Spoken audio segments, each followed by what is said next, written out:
श्री स्वामी समर्थ परब्रह्म ग्रंथाचा भाग 157। रिसालदाराकडे कित्येकाने पांडू सोनारेच्या विरोधात तक्रारी केल्या होत्या की पांडू सोनार अधूनमधून खोटे दागिने विकतो। पांडू सोनारला याची जाणीव नव्हती। एक दिवस स्वामी त्याला बोलून गेले होते, पांडवा, माणसाने कधी खोट्याची नादी लागू नये। पांडू सोनाराच्या लक्षात स्वामींच्या बोलण्यातले मर्म आले नव्हते।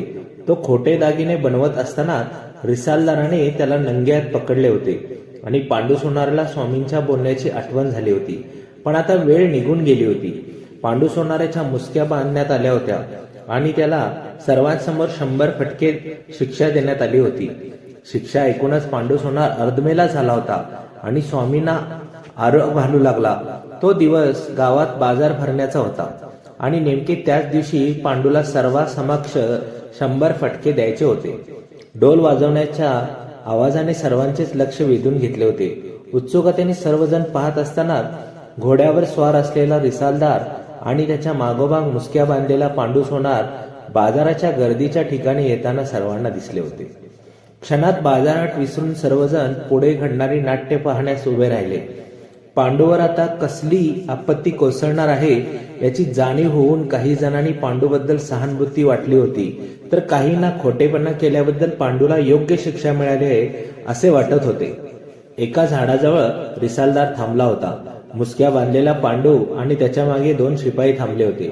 एकाच्या हातात असूड पाहताच अंगावर शहारा उमटत होता। ढोल वाजवत राहिले। पांडू गर्दन झुकून उभा होता आणि सारे गावकरी वर्तुळ करून उभे होते। रिसालदार आरोपपत्र वाचून दाखवीत म्हणाला की हा पांडू सोनार खोटे दागिने विकताना पकडला गेला आहे आणि इथे आता त्याला 100 फटक्याची सजा देणार आहे। पुन्हा ढोल वाजले होते आणि पांडू सोनाराच्या नजरेत भय प्रकटले होते। तो चटकन रिसालदाराच्या घोड्यासमोर गुडघ्यावर बसला होता आणि हात जोडीत केविलवाण्या स्वरात म्हणाला, सरकार मला माफ करा, मी पुन्हा असे करणार नाही। माझ्या मुलांची शपथ घेऊन सांगतो, मी पुन्हा असे वागणार नाही। रिसालदाराने तुच्छतेने त्याच्याकडे पाहिले। तुम्हें मैंने किसके पहले सावधान किया था ना, किया था कि नहीं किया था?